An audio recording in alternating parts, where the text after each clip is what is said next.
여러분 요한계시록에 9장 1절을 한번 보세요. 9장 1절 다 같이 한번 읽어보실까요? 시작. 다섯째 천사가 나팔을 불매 내가 보니 하늘에서 땅에 떨어진 별 하나가 있는데 그가 무저갱의 열쇠를 받았더라. 별이 떨어졌다니까 운석 같은 게 뚝 떨어졌나 이런 생각하지만 별은 사람을 나타낼 때가 많아요. 그래서 여기에 말하는 그 별, 그래서 일곱 교회는 일곱 촛대라고 그러고 그 교회의 사자를 일곱 별이라 그렇게 표현할 때가 있거든요. 그래서 별은 목사, 지도자 뭐 이런 사람들이 별이라고 그래요. 그런데 이 별이 하늘에서부터 뚝 떨어진 거예요. 그러니까 여러분, 별은 하늘에 있어야 별이지 땅에 뚝 떨어지면 돌멩이죠 뭐. 그러니까 이렇게 떨어진 이유가 다 있겠죠. 그래서 여러분, 그 별이 사실은 하나님께서 존귀하게 이렇게 세워주셔가지고 거기에 있어야 되는데 그게 왜 떨어졌을까? 사실 알고 보면 그 별들은요 하나님께서 세워주신 거거든요. 한번 이 별에 대하여 이사야서 14장 한번 12절 말씀을 같이 읽어보겠어요? 시작. 너 아침의 아들 계명성이여 어찌 그리 하늘에서 떨어졌으며 내 열국을 엎은 자여 어찌 그리 땅에 찍혔는고. 그러니까 계명성이라고 불려지는 바로 그 별, 어떤 사람은 이걸 루시퍼라고도 하는데 바로 이 피조물인 계명성이 만들어질 때 굉장히 아주 화려하게 만들어졌거든요. 우리가 이렇게 화려해서 하늘에서 막 빛이 나니까 그게 자기가 잘난 줄 알고 하나님과 비견하려고 그리 했다는 거예요. 그래서 여러분 성경 한번 계시록 한번 에스겔서 28장 13절 한번 보실까요? 내가 옛적에 하나님의 동산 에덴에 있어서 각종 보석 곧 홍보석과 황보석과 금강석과 황옥과 홍만호와 창옥과 청보석과 남보석과 홍옥과 황금으로 단장하였으며, 그러니까 굉장히 화려하고 귀하게 단장을 한 거예요. 어디서? 에덴 동산, 하나님의 동산에서. 내가 지음을 받던 날에 너를 위하여 소고와 비파가 준비되었다. 굉장히 아주 화려하게 귀하게 만들어지는데 거기에는 소고와 비파가 쫙 울린 거예요. 알고 보면 우리는 흙으로 만들고 그 코에다 생기를 훅 불어넣는데 아주 특별하게 만들어졌지요. 그래서 그 다음 절 14절에 뭐라고 되어 있냐면 너는 기름 부음을 받고 지키는 그룹이며 내가 너를 세움에 내가 하나님의 성산에 있어서 불타는 돌들 사이에 왕래하였도다. 그러니까 기름 부음을 받은 자로서 그게 그룹이라는 거예요. 그룹은 천사들 중에 특별한 그 그룹으로 표현되는 그러한 천사들이 있는데, 그러니까 어떻게 됐든 특별한 거죠. 근데 이게 왜 땅에 곤두박질 치면서 처박혔느냐? 거기에 보면 이렇게 나와 있어요. 17절 한번 볼까요? 다 같이 한번 읽어보겠습니다. 시작. 내가 아름다움으로 마음이 어떻게 돼서 교만하였어. 내가 영화로움으로 내 지혜를 더럽혔으며 내가 너를 땅에 던져 왕들 앞에 두어 그들의 구경거리가 되게 하였도다. 그러니까 이렇게 별로 큰 별이 돼서 하늘에서 찬란하게 하나님께 영광을 올려야 될 그 존재가 땅으로 곤두박질해서 뚝 떨어진 거죠. 그래가지고 어떤 일이 벌어졌는가? 보니까 여기 9장 한번 계시록 9장 2절을 보세요. 그가 무저갱을 여니, 이게 무저갱 열쇠를 가지고 있었어요. 그 별, 떨어진 별이 그 구멍에서 큰 화덕의 연기 같은 연기가 올라오매 해와 공기가 그 구멍의 연기로 말미암아 어두워지며. 여러분, 연기가 나면 코가 맹맹해져요? 아니면 코가 시원해져요? 눈 따가워요? 아니면 눈이 아주 시원해져요? 따갑잖아요. 연기가 나면 견딜 수가 없어요. 막 그 연기가 나고 막 그 무저갱의 문을 탁 여니, 무저갱이라는 말이 뭐냐면 끝이 없는 구덩이라는 거예요. 바닥이 없이 그냥 끝이 없는, 거기는 귀신, 사탄, 마귀, 흉악한 것들을 거기다 집어넣어서 가두는 곳인데 그 문을 열어 제친 거예요. 그랬더니 거기서 막 연기가 나오고 막 하늘의 해가 막 다 어두워지고 나중에는 거기서 황충이가 막 엉금엉금 기어나오더라는 거죠. 여러분, 이게 보통 일이 아니에요. 근데 이거하고 아주 비슷한 한 사건이 계시록 20장을 보세요. 계시록 20장 1절이에요. 거기에 보니까 또 내가 봄에 천사가 뭘 가졌다고요? 무저갱의 열쇠와 큰 사슬을 그의 손에 가지고 하늘로부터 내려왔어요. 똑같이 아까는 그 별이 하늘에서부터 뚝 떨어질 때 무저갱의 열쇠를 가지고 왔는데 이번에도 천사가 하늘에서 내려오는데 무저갱의 열쇠를 가져온 거예요. 떨어진 거나 내려온 거나 거기서 거기지 뭐. 그런데 이 천사는 어떤 일을 하냐면 2절을 보세요. 그렇게 내려와 가지고 뭘 했냐면 용을 잡으니 곧 옛 뱀이요 마귀요 사탄이라 잡아서 1000년 동안 결박하여 막 가두더라는 거예요. 이 천사는 내려와 가지고 그냥 사탄 마귀를 확 용들 마귀 이 뱀들을 잡아서 무저갱에다 확 집어넣고 열쇠로 착착 잠궈버리더라는 거죠. 여러분, 하늘에서 떨어진 별이나 하늘에서 내려온 천사나 다 똑같이 권세는 다 무저갱의 열쇠를 가졌어요. 그런데 하는 일이 완전히 다른 거예요. 우리의 신앙도 어느 면에서 보면 항상 쭉 상승기류만 타고 올라가지는 않아요. 이게 기복이 있어요. 그렇습니까? 기복이 있어요. 어떤 때는 막 굉장하다, 어떤 때는 쭉 내려가다 막 이렇게 해요.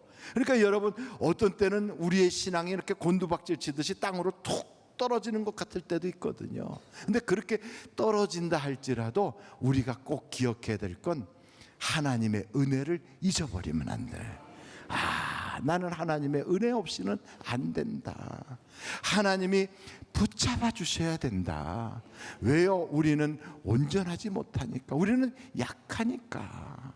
그 마음을 늘 갖고 있다면 그렇게 뚝 떨어지고 이럴 때 어떤 사람은 그 순간에 그냥 확 뒤집어져 가지고 지옥문을 열어버리는 사람이 있어요. 근데 어떤 사람은 그렇게 자기의 신앙이 툭 떨어지는 순간에 집안에 있는 마귀 사탄, 주변에 있는 막 뱀 이런 것들을 싹 걷어가지고 무슨 소리야, 하나님이 나에게 은혜 주셨는데 하나님은 지금도 살아계셔 이러면서 그냥 그 무저갱에다 그것들을 확 넣고서 척척 잠궈버리는 사람도 있어요. 그럼 여러분은 어떤 사람이 돼야 되겠어요? 하늘에서 떨어진 큰 별 같은 사람이 돼야 되겠어요? 아니면 하늘에서 내려온 천사와 같은 자가 돼야 되겠어요? 하는 일을 보니까 천사구나, 이거는 타락한 루시퍼로구나, 이렇게 알 수가 있는 거예요. 욥도 그러잖아요. 그 시련과 어려움과 역경 속에서 뭐라고 그럽니까? 나는 순금되어 나오리라.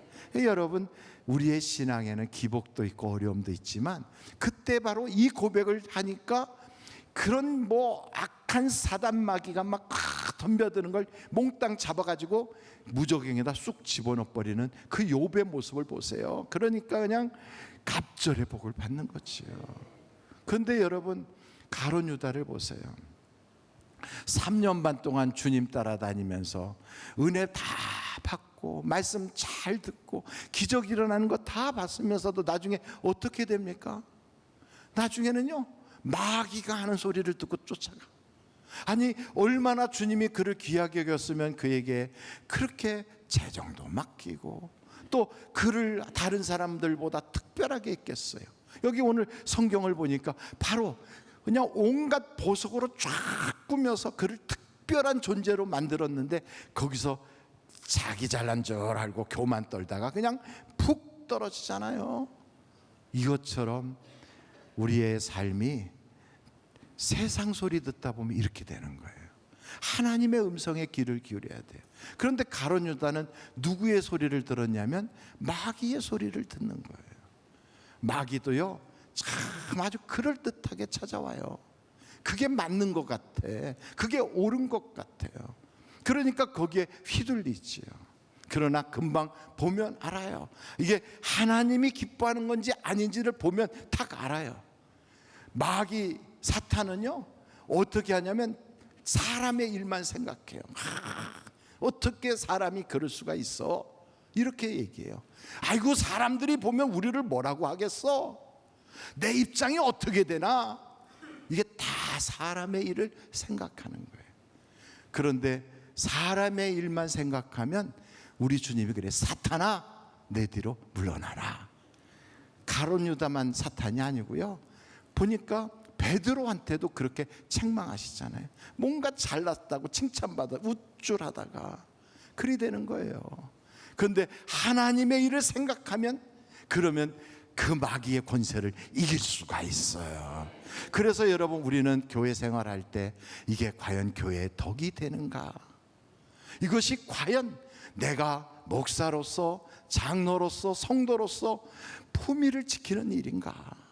이것이 과연 하나님의 나라의 질서를 지키는가? 이걸 딱 보면 이게 하나님의 생각, 이거는 육신의 생각이 딱 구분이 되는 거예요. 그래서 우리 주님이 그러잖아요. 여러분, 한번 성경 말씀 요한복음 10장 27절을 한번 보세요. 다 같이 한번 읽어보겠습니다. 시작. 내 양은 내 음성을 들으며 나는 그를 알며 그들은 나를 따르느니라. 우리가 보면 아는 거죠. 아, 주님을 따라가는구나. 아니면 야, 육신을 따라가는구나. 저는 여러분들이 육신의 열매를 맺히는 자가 아니라 예수님 쫓아가는 그러한 여러분들이 다 되시기를 간절히 바랍니다. 그러지 않으면 무적행의 문을 열어가지고 막 지옥문이 열리는 거예요. 그렇게 지옥문이 열리면 뭐가 올라오냐면 황충이 올라와. 뭐가 올라온다고요? 황충. 황충이 뭐냐? 메뚜기. 메뚜기가 엉금엉금 올라와요. 메뚜기가. 이 메뚜기 떼가 그냥 얼마나 많이 몰려오는지, 이 무시무시한 메뚜기 떼가 과연 어떤 모양인가? 여러분, 요한계시록 9장을 한번 보겠어요. 3절이에요. 3절. 거기에 보니까 또 황충이 연기 가운데로부터 땅 위에 나오매 그들이 땅에 있는 정갈의 권세와 같은 권세를 받았더라. 우리는 한국에 정갈은 없잖아요.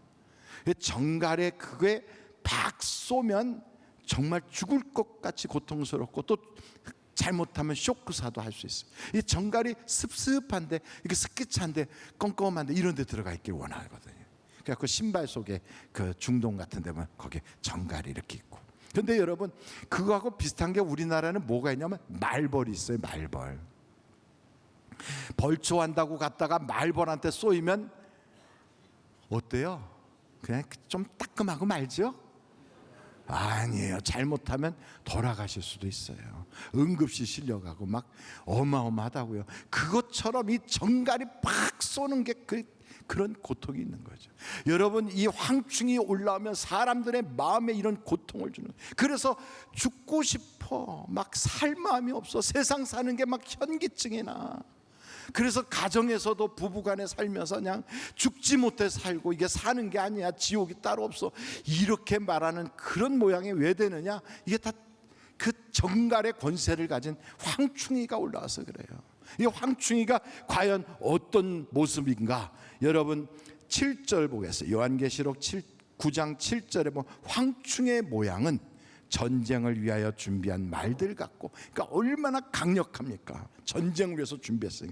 그 머리에 금 같은 관, 그러니까 아주 얼마나 그 매력적이에요. 비슷한 것을 썼으며 그 얼굴은 사람의 얼굴 같고, 그러니까 아주 굉장한 인격적인 모습을 가지고 나타나요. 근데 이게 지금 실제로 메뚜기를 딱 사진을 찍어서 그 확대시켜서 보면 이렇게 생겼어요. 메뚜기가. 그런데 그걸 표현하는 거예요. 그런데 이게 이렇다는 거죠. 또 여자의 머리털 같은 머리털이 있고, 이 머리털이라고 하는 말은 미혹한다, 유혹한다, 이런 뜻이 있는 거예요. 이 황충이가 그렇게 미혹을 하는 거예요. 계속 볼까요? 그 이빨은 뭐와 같아요? 사자 이빨 같다는 거예요. 그러니까 여러분, 이렇게 인격적이고 사람을 확 미혹을 하고, 그러면서 뭐 굉장히 매력적이고 강한데 걸리면 꽉 죽여버린 거예요. 그냥 물어뜯어버리고. 와, 무시무시하죠. 이런 황충이가 올라오는 거예요. 그래서 이 황충이가, 여러분, 이 메뚜기는 실제로는 풀, 나무 이파리, 나무 껍데기 이런 걸 먹어야 되는데, 이게 와가지고 뭘 먹냐면 사람을 먹어요. 사람을. 그러니까 여러분, 이게 그냥 황충이가 아닌 거예요. 이게 뭐냐? 사탄 마귀지요. 황충이의 형태를 가진 마귀가 사람 속에 쑥 들어가면 황충이가 들어앉은 사람이 되는 거예요. 무시무시하죠. 막 매력적인 것 같고 인격적인 것 같고, 그러면서 굉장히 참 잘해줄 것 같은데 걸리면 꽉 사자 이빨 같은 걸 죽여버리는 거예요. 이야, 이게 마귀, 이게 이런 그 마귀. 그런데 이게 그 다음에 계속 볼까요, 여러분? 그 9장을 보세요. 이게 철호심경 같은 호심경이니까, 호심경은 별거 아니에요. 그래서 보호하는, 이 가슴을 보호하는 그런 흉배를 딱 붙인 거예요. 그러니까 철저하게 자기 방어를 쫙 하면서, 그러면서 날개까지 가지고 있으니까 무적이죠. 여러분, 이런 황충을 우리의 힘으로 이길 수 있어요, 없어요? 못 이겨요. 못 이겨요.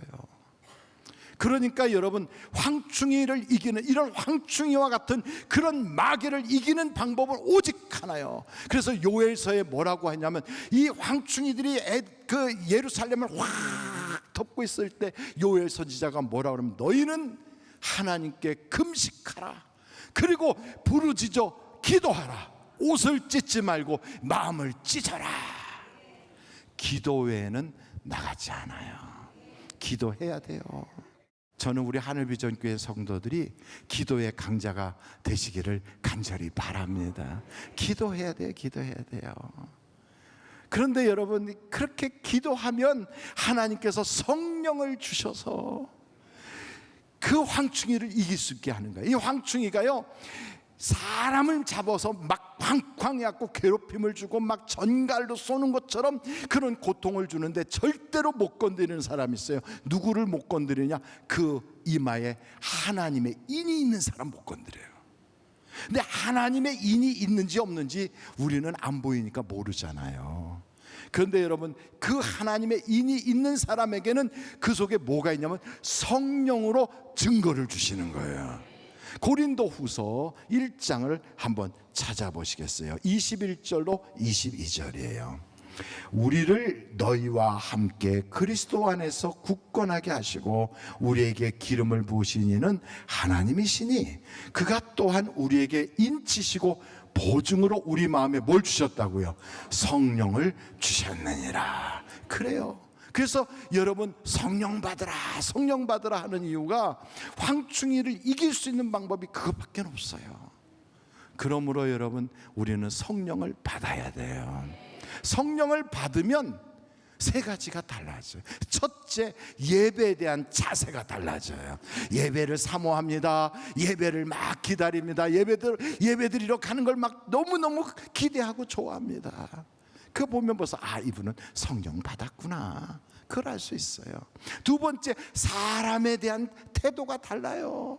성령을 받은 사람은요, 성령 받지 않은 사람하고 완전히 달라요. 성령을 받으면 그 사람을 볼 때 이게 재료로 보지 않고 사랑의 대상으로 보는 거예요.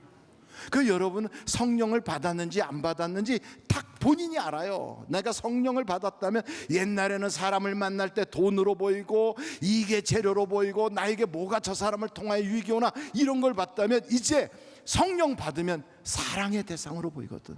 그러니까 사랑의 대상으로 보게 되면 여러분, 그 교제하는 사람들이 달라요. 전에는 있어 보이는 사람, 엘리트, 내가 그 사람들과 교제하면 나의 격도 좀 올라갈 것 같은, 신분 상승할 것 같은 이런 사람들과 나의 그 어떤 교류를 했다면, 이젠 그러지 않아요. 내가 그리스도의 사랑을 흘려보낼 수 있는 사람, 그런 사람이 만남의 대상이 되는 거예요. 그래서 여러분, 성경에 마태복음 25장에 보면 우리 주님께서 마지막 때 이 땅에 쫙 오셔가지고 양과 염소를 쫙 나누잖아요. 그 양과 염소를 나눠서 심판하는데 어떻게 하시나 한번 찾아볼까요? 마태복음 25장이에요. 거기에 31절 인자가 자기 영광으로 모든 천사와 함께 올 때 자기 영광의 보좌에 앉으리니 모든 민족을 그 앞에 모으고 각각 구분하기를 목자가 양과 염소를 구분하는 것 같이 하여 양은 그 오른편에 염소는 왼편에 두리라. 그러면서 34절에 그때 임금이 그 오른편에 있는 자들에게, 그 양들에게 말하기를 내 아버지께 복 받을 자들이여, 나와 장세로부터 너희를 위하여 예비된 나라를 상속받으라. 야, 너무 좋죠. 그런데 뭐라고 이야기합니까? 내가 줄일 때 너희가 먹을 걸 주었고, 목마를 때 마시게 하였고, 나그네 되었을 때 영접하였고, 헐벗었을 때 옷을 입혔고, 병들었을 때 돌보았고, 옥에 갇혔을 때 와서 보았느니라. 그랬더니 이들이 말하여, 양들이 우리는 그런 적 없는데요, 막 그런 거지요. 그랬더니 그 주님이 뭐라고 말씀하셨냐면 40절이에요. 다 같이 한번 읽어보실까요? 시작. 임금이 대답하여 이르되 내가 진실로 너희에게 이르노니 너희가 여기 내 형제 중에 지극히 작은 자 하나에게 한 것이 곧 내게 한 것이니라. 그러니까 여러분, 성령을 받으면 사람을 만날 때 사랑의 대상으로 만나니까 이게 자동으로 되는 거예요. 자동으로. 마지막 세 번째, 성령 받으면요 물질에 대한 생각이 달라져요. 그전에는 물질이 내 인생의 최고의 가치예요. 야, 사람이 돈 있어야 돼. 교회도 돈 있어야 된다. 돈 있어야 나가면 대접받아. 뭐니 해도 머니가 최고야. 그러니까 오죽하면 머니라는 노래도 있을까. 그러니까 그렇게 머니 하고 다니는 거예요. 그런데 성령을 딱 받으면 내 인생의 가치관이 딱 바뀌어요. 그래서 하나님이 최고야. 하나님이 내 인생에 가장 귀해. 하나님이 나에게 잘했다 칭찬하고, 하나님이 나에게 그렇게 기쁨으로 바라보는 것이 내게 최고의 복이야. 그렇게 보면 그때부터 그는요 물질을 관리하고 다스릴 수 있게 돼요. 시돈에 있던 사렙다 과부도요, 하나님의 성령이 그 속에 있으니까 자기보다 더 힘들어하는 사람에게 먹고 죽으려고 하는 그걸 줄 수가 있는 거예요. 사랑의 대상으로 보이고 물질에 대하여 그 마음이 인색해지질 않는 거예요. 기적을 심으니까 기적이 나오는 거예요. 저는 우리 하늘비전교회 성도들이 성령으로 인하여 하나님의 도장이 이마에 싹 찍혀져 있는 여러분들이 되시기를 간절히 바랍니다. 마지막으로 이 말씀을 쭉 보면 왜 하나님께서는 이렇게 많은 어려움과 시련을 주는가, 황충으로 왜 그런 고통을 사람들에게 오게 하는가. 이유는 하나예요. 그렇게 함으로써 우리를 진리에 서게 하시고 생명의 길을 걷게 하시고 구원받게 하시는 거예요. 그러니까 하나님은 우리가 망하는 걸 원하지 않아요. 한번 성경 말씀 찾아볼까요? 예레미야 애가서 3장 33절이에요. 예레미야 애가서 3장 33절. 우리 같이 한번 읽어보실까요? 시작. 주께서 인생으로 고생하게 하시며 근심하게 하심은 본심이 아니시로다. 그래요. 그건 하나님의 본심이 아니에요. 우리가 이 세상 살면서 질질 울고 다니고 그냥 아쉽게 살고 종종거리고 막 초조해하고, 이게 하나님의 본심이 아니에요. 근데 왜 하나님이 그런 일을 하시는가? 욥의 가정에 왜 그런 어려운 시험이 오게 하는가? 왜 그 정말 견딜 수 없는 고통과 아픔이 있게 했는가? 다 지나고 보니까 하나님은 그걸 통하여 더 좋게 하시는구나. 그래서 여러분, 내게 그런 일이 생기면 돌이키는 회개가 있으면 돼요. 예수의 피로 나의 죄를 씻고, 왜요? 죄 없는 사람은 없으니까 죄를 씻고, 그리고 주님 손 딱 붙잡고 그 고비와 어려움 속에서 이렇게 고백하는 거예요. 마귀가 나를 넘어뜨리고 사탄이 나를 쓰러뜨리고 이 세상의 그 어둠의 영, 황충과 같은 것이 나를 삼키려고 왔지만 사단아, 기뻐하지 마라. 나는 예수의 이름으로 또 일어나노라. 일어나는 거예요. 그래서 여러분, 정금신앙을 가지면 돼요. 순금신앙을 가지면 되는 거예요. 나는 순금같이 나오리라. 바로 그거예요. 그래서 여러분, 우리가 걸어갈 때 생명의 길을 걸어가고 하나님의 손에 탁 붙잡힘 받아서 그 가는 길의 끝이 천국길이라면, 여러분, 우리는 고통 속에 있어도 남들은 고통인 것처럼 보여도 그 길은요, 행복한 길, 살맛 나는 길, 하나님과 동행하는 축복의 길이 될 수 있어요.